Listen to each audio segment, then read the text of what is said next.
Friends, இந்த வீடியோவில் வந்து 10th சயின்ஸ்லேருந்து 2 லெசனுக்கான பாக்ஸ் கண்டென்ட் வந்து பார்ப்போம். சுவற்றில் வெள்ளை அடிக்க நீற்று சுண்ணாம்பு கரைசலை வந்து பயன்படுத்துகிறோம் அப்படிங்கிறாங்க.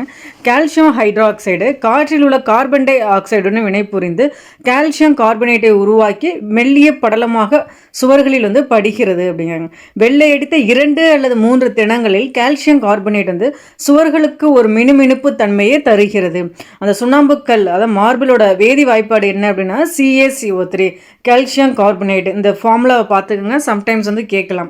கால்சியம் ஹைட்ராக்சைடு ப்ளஸ் வந்து கார்பன் டை ஆக்சைடு சேர்ந்து தான் வந்து கால்சியம் கார்பனேட் ப்ளஸ் வந்து H2O. நமக்கு வந்து என்னென்னா மார்பிள் அதோட வேதி வாய்ப்பாடு என்ன அப்படின்னா வந்து CaCO3 கால்சியம் கார்பனேட். எப்படி இது உருவாகுது அப்படின்னா வந்து கால்சியம் ஹைட்ராக்சைடும் கார்பன் டை ஆக்சைடையும் சேர்ந்து தான் கால்சியம் கார்பனேட். நமக்கு வந்துன்னா சுவரில் வந்து சுண்ணாம்பு பூசுவது வந்து பற்றின வாய்ப்பாடு நமக்கு கேட்டாங்க அப்படின்னா வந்து இது நல்லா ஞாபகம் வச்சுக்கோங்க. அந்த கால்சியம் கார்பனேட்டுக்கான வேதி வாய்ப்பாடு வந்து என்ன CaCO3. சுவரில் வெள்ளையடிக்க நீற்று சுண்ணாம்பு கரைசலை பயன்படுத்துகிறோம். கால்சியம் ஹைட்ராக்சைடு வந்து காற்றில் உள்ள கார்பன் டை ஆக்சைடு வினைபுரிந்து கால்சியம் கார்பனேட்டை உருவாக்குகிறது. அந்த லைன் ரொம்ப இம்பார்ட்டன்ட், பார்த்துக்குங்க. அடுத்து பாருங்கள், காயங்களில் ஹைட்ரஜன் பெராக்சைடு ஊற்றும் போது நீராகவும் ஆக்சிஜனாகவும் சிதைவடைகிறது அப்படிங்கிறாங்க. H2O2 தான் வந்து சிதைவடைந்து எப்படி வருதுன்னா H2Oவாகவும் O2வாகவும் வருது அப்படிங்கிறாங்க. உருவான அந்த ஆக்சிஜன் குமிழ்கள் வெளியேறி விடுவதால் மீண்டும் H2O2 உருவாகுதல் வந்து தடுக்கப்படுகிறது அப்படிங்கிறாங்க. ஸோ H2O2 வந்து எதுக்கு பயன்படுத்துகிறாங்கன்னா காயங்களில் ஹைட்ரஜன் பெராக்சைடை ஊற்றும் போது H2O2 என்பது நீராகவும் ஆக்சிஜனாகவும் சிதைவடைகிறது அப்படிங்கிறாங்க. உருவான அந்த ஆக்சிஜன் குமிழ்கள் வெளியேறி விடுவதால் மீண்டும் H2O2 உருவாகுதல் வந்து தடுக்கப்படுகிறது அப்படிங்கிறாங்க. அந்த ஹைட்ரஜன் பெராக்சைடுக்கான ஃபார்முலா பார்த்துங்க, H2O2. அடுத்து இது எப்படி கேட்பாங்க அப்படின்னா நமக்கு வந்து கூற்றுகளை வைக்க வாய்ப்பு இருக்குது இந்த கேள்வி. அறை வெப்பநிலையில் வைக்கப்படும் உணவுப் பொருளானது குளிர்சாதன பெட்டியில் வைக்கப்படும் உணவை விட விரைவாக கெட்டு போகிறது அப்படிங்கிறாங்க. காரணம் என்ன அப்படின்னா குளிர்சாதன பெட்டிகள் வந்து வெப்பநிலையானது அந்த அறையோட வெப்பநிலையை விட குறைவாக தான் இருக்கும். வினையின் வேகம் வந்து குறைவாக இருப்பதனால் உணவுப் பொருட்கள் வந்து கெட்டு போகும் வேகமும் வந்து குறைவாக இருக்கிறது. இதில் ரொம்ப இம்பார்ட்டன்ட் பாயிண்ட் வந்து என்ன அப்படின்னா வந்து குளிர்சாதன பெட்டியில் உள்ள வெப்பநிலை வந்து அறை வெப்பநிலையை விட குறைவாக இருக்குது. அதனால தான் பொருள்கள் வந்துன்னா அறை வெப்பநிலை வந்து சீக்கிரம் கெட்டு போகுது. குளிர்சாதன பெட்டியில் உள்ளது வந்து அதோட வேகம் வந்து குறைவாக இருக்கிறது. இது கூற்றுகளை கேட்பாங்க, நோட் பண்ணிக்கோங்க. அடுத்து வந்து ஒரு தடவை என்ன கேட்டிருந்தாங்கன்னா இந்த pHோட வந்து வேல்யூ இருக்குது பார்த்தீங்களா, அதை கேட்டிருந்தாங்க. pH = -log10 H+ தான் இதோட அமைப்பு வந்து கேட்டிருந்தாங்க. pHக்கான வாய்ப்பாடு வந்து கேட்டிருந்தாங்க, நோட் பண்ணிக்கோங்க. pH அப்படின்னா என்ன சொல்கிறாங்கன்னா ஹைட்ரஜன் அயனி செறிவின் 10ஐ அடிப்படையாக கொண்ட மடக்கையின் எதிர்மதிப்பு அப்படிங்கிறாங்க. pH என்பது ஹைட்ரஜன் அயனி செறிவின் 10ஐ அடிப்படையாக கொண்ட மடக்கையின் வந்து எதிர்மதிப்பு, அதை மைனஸ் போட்டிருக்காங்க. pH = -log10 H+.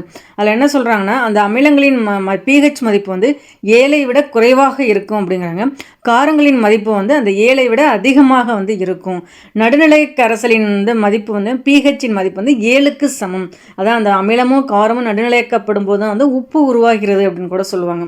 ஸோ வந்து pH = -log10 H+ன்னு சொல்லுவாங்க. அமிலங்களோட pH மதிப்பு வந்து 7ஐ விட குறைவாக இருக்கணும். காரங்களின் pH மதிப்பு 7ஐ விட அதிகமாக இருக்கணும் அப்படிங்க. நடுநிலை கரைசல் அப்படின்னா அதோட pHோட வேல்யூ வந்து 7க்கு வந்து சமமாக இருக்கும். அடுத்து பாருங்கள், இது எப்படி கேட்பாங்க அப்படின்னா நமக்கு வந்து இது வந்து பொறுத்துகளை தான் கேட்பாங்க. இது வந்து என்ன வினிகருக்கு என்ன, நம்ம வந்து கடல் நீருக்கு என்ன, அதை வந்து ஏறு வரிசையில் எழுதுங்க இறங்கு வரிசையில் எழுதுங்க அப்படிங்க. ஃபஸ்ட்டு நமக்கு pHோட வேல்யூ தெரிஞ்சால் தான் அது ஏறு வரிசையாக இறங்கு வரிசையான்னு எழுதலாம். அது நல்லா பார்த்துங்க. பொதுவான அமிலங்கள் வந்து HClோட வந்துன்னா pH வேல்யூ வந்து 0 அப்படிங்கிறாங்க. வயிற்றில் உள்ள இறப்பையில் உள்ள அமிலம் வந்து என்னென்னா 1 அப்படிங்கிறாங்க. எலுமிச்சை சாறு அப்படின்னா வந்து 2 pH வேல்யூ. வினிகர் அப்படின்னா அது அசிட்டிக் அமிலம்னு சொல்லுவாங்க. அதோட வேல்யூ எவ்வளோன்னா pH வேல்யூ 3. ஆரஞ்சு 3.5. சோடா நீர் ப்ளஸ் வந்து திராட்சை இதுக்கு வந்து pH வேல்யூ வந்து 4. புளித்த பால் வந்து 4.5. தூய பால் வந்து 5. நீங்கள் எப்படி படிச்சுக்கணும் pH வேல்யூனா 0 to 5 வரையும் உள்ள பொருள்கள் எல்லாம் பார்த்துங்க. அந்த 5 to 10 வரையும் உள்ள pH வேல்யூவோட பொருள்கள்லாம் பார்த்துங்க.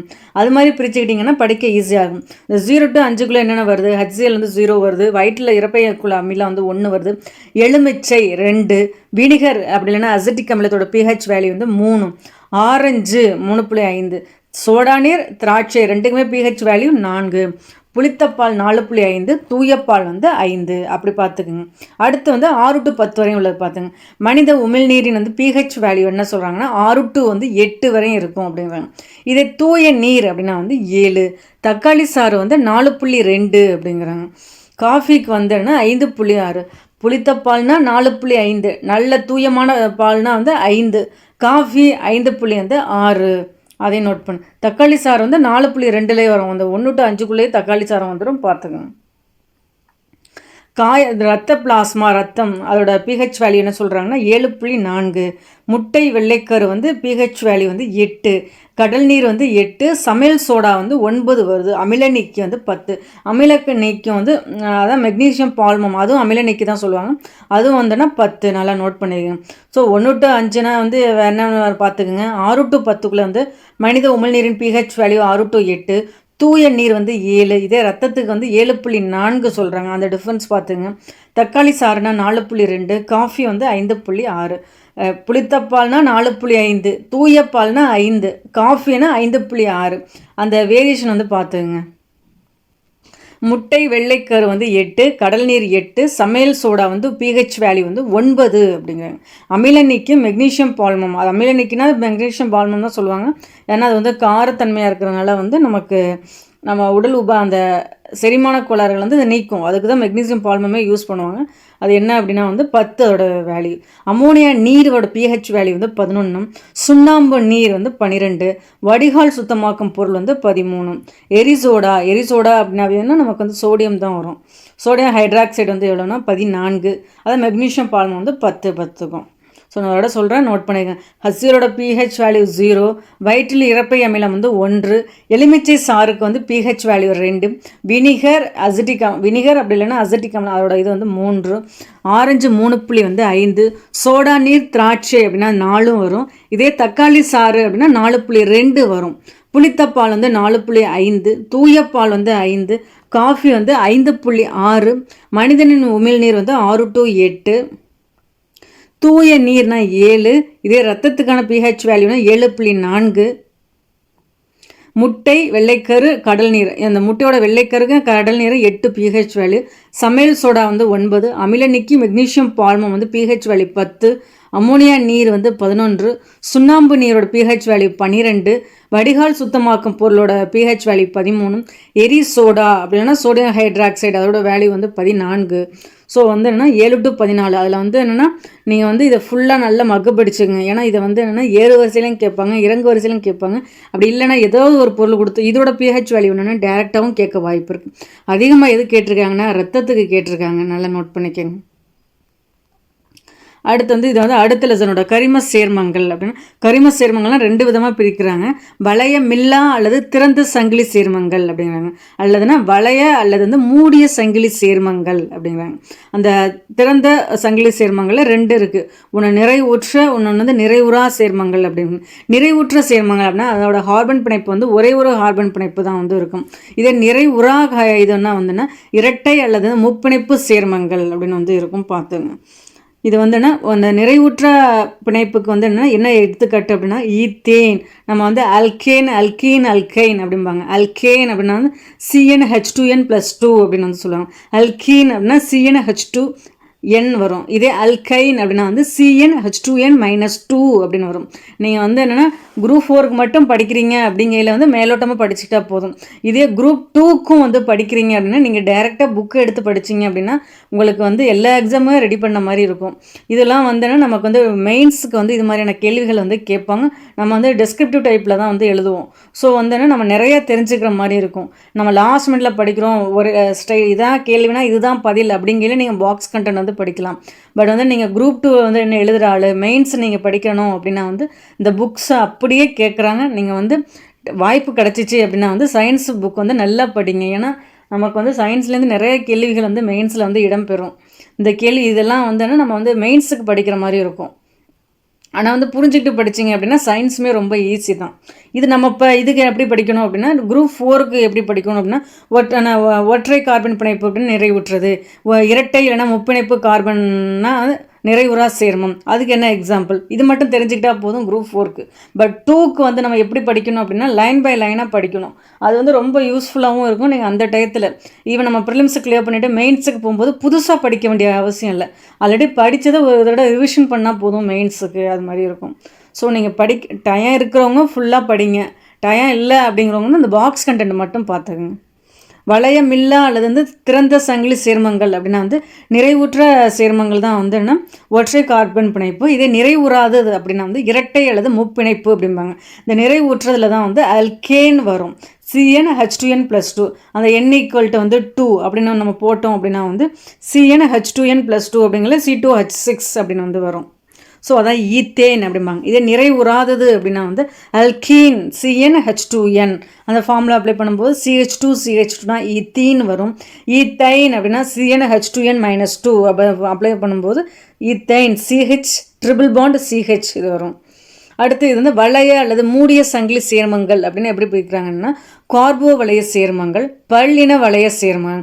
அந்த கார்போ வளைய சேர்மங்கள் அப்படின்னா வந்து கார்பன் வளையம் மட்டும்தான் அதில் இருக்கும் அப்படிங்கிறாங்க. அதுக்கு வந்து அலிசைக்ளிக் சேர்மங்கள், அரோமேட்டிக் சேர்மங்கள். அரோமேட்டிக் அப்படின்னா வந்து பென்சீன் வரும். அலிசைக்ளிக் சேர்மங்கள்னா வளைய பியூட்டேன் வரும். அதையும் நோட் பண்ணிக்கோங்க. இதே பல்லின வளைய சேர்மங்கள்னா கார்பன் மற்றும் இதர தனிமங்களை பெற்றுள்ள வளையங்கள். கார்போ வளைய சேர்மங்கள்னா கார்பன் வளையம் மட்டும் இருக்கும். இதே பல்லின வளைய அந்த லைன்லேயே புரிஞ்சுக்க முடியும். கார்பன் மற்றும் இதர தனிமங்களை பெற்றுள்ள வளையங்கள் ஃப்ரிடின் பியூரான் அப்படிம்பாங்க. அதனால் பார்த்துங்க. நிறைவுற்றதுக்கு ஈத்தேன், நிறைவுறாததுக்கு எக்ஸாம்பிள் ஈத்தீன், ஈத்தைன். கார்போ வளைய சேர்மங்கள் 2 பிரிவு இருக்குது. அலிசைக்ளிக் சேர்மங்கள், அரோமேட்டிக் சேர்மங்கள். எடுத்துக்காட்டுகள் கேட்பாங்க, நோட் பண்ணிக்கோங்க. இதே பல்லின வளைய சேர்மங்கள் அப்படின்னா ஃப்ரிடின் பியூரான் அப்படி வரும். இது என்ன லாஸ்ட் டைம் எப்படி கேட்டிருந்தாங்க அப்படின்னா வந்து இந்த ஆல்கஹால் வந்து கொடுத்து அதோட தொகுதி வந்து என்ன அப்படிங்கிற மாதிரி கேட்டிருந்தாங்க. லாஸ்ட் டைம் வந்து ஆல்டிஹைடுக்கு தான் அது கேட்டிருந்தாங்க. CHO ஆல்கஹாலோட வினைச்செயல் தொகுதி அப்படின்னா OH வரும். ஆல்டிஹைடு வந்து CHO வரும். கீட்டோன் CO, கார்பாக்சிலிக் அமிலம்னா COOH, எஸ்டர்னா COOR, ஈத்தர்னா OR வந்து வருது. நல்லா பார்த்துங்க. லாஸ்ட் டைம் வந்து ஆல்டிஹைடுக்கு இதில் கேட்டிருந்தாங்க. ஆல்கஹால்னா OH, aldehyde CHO, கீட்டோன்னா CO, carboxylic அமிலம் COOH, எஸ்டர்னா COOR, ஈத்தர்னா OR. அடுத்து பாருங்கள் ஈஸ்ட் சம்மந்தமாக. ஈஸ்ட் என்பது பூஞ்சை வகுப்பை சார்ந்த ஒரு செல் நுண்ணுயிரி அப்படிங்கிறாங்க. ஸோ வந்து ஈஸ்ட் அப்படிங்கிறது அது பூஞ்சை வகுப்பை சேர்ந்த ஒரு செல் நுண்ணுயிரி. பெரிய சிக்கலான கரிம வினைகளில் பூஞ்சைகளில் உள்ள நொதியானது வினைவேக மாற்றியாக செயல்படுகிறது அப்படிங்கிறாங்க. நொதிகளின் மூலமாக சிக்கலான கரிம சேர்மங்களில் மெதுவாக வேதிவினை நிகழ்ந்து எளிய மூலக்கூறுகள் உருவாவதை நொதித்தல். அதுக்கு எடுத்துக்காட்டு வந்து பால் தயிராக மாறுதல் அப்படிங்கிறாங்க. ஸோ இதில் என்ன தெரிஞ்சுங்கன்னா ஈஸ்ட் வந்து ஒரு பூஞ்சை வகுப்பை சேர்ந்த ஒரு செல் நுண்ணுயிரி. அடுத்து இது ரொம்ப முக்கியமான பாக்ஸு. இதெல்லாம் கூற்றுகளை நமக்கு கேட்பாங்க. சாதாரண சோப்பை விட ஏன் கடின நீரில் வந்து சாதாரண சோப்பை ஏன் கடின நீரில் பயன்படுத்த இயலாது?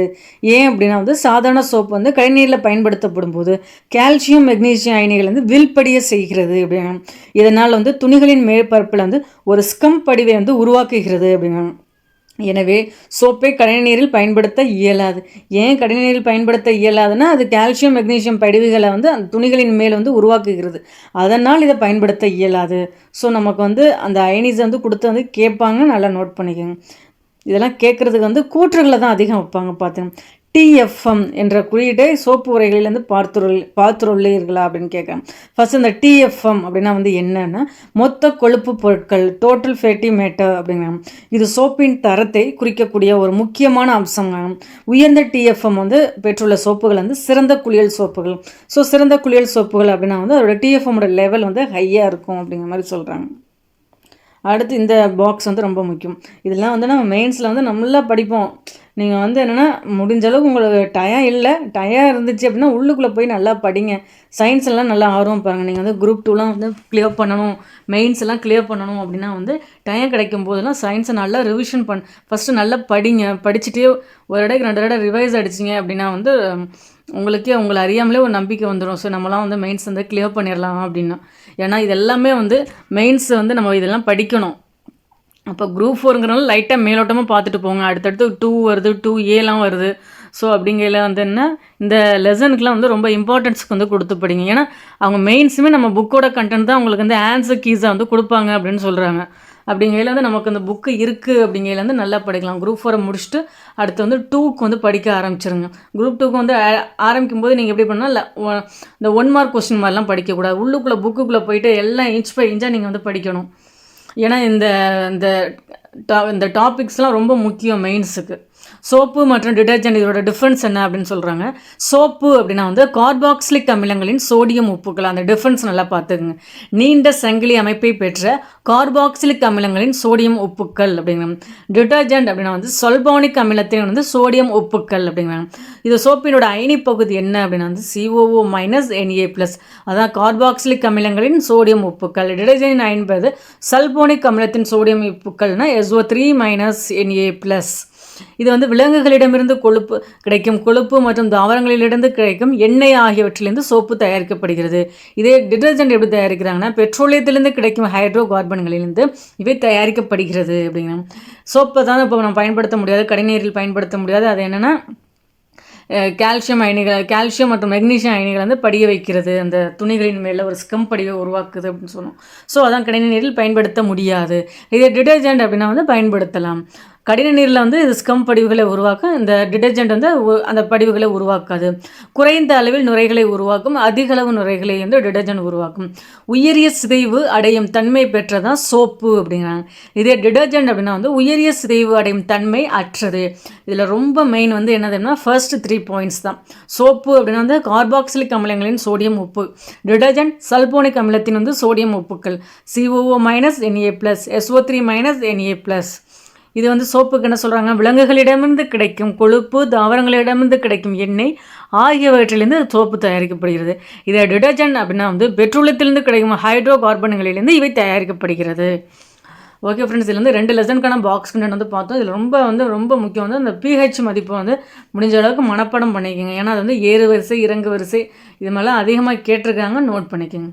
ஓகே ஃப்ரெண்ட்ஸ், பிடிச்சிருந்தால் லைக் பண்ணுங்கள், உங்கள் ஃப்ரெண்ட்ஸுங்களுக்கு ஷேர் பண்ணுங்கள். சேனலை சப்ஸ்கிரைப் பண்ணாலும் சப்ஸ்கிரைப் பண்ணுங்கள். தேங்க்யூ.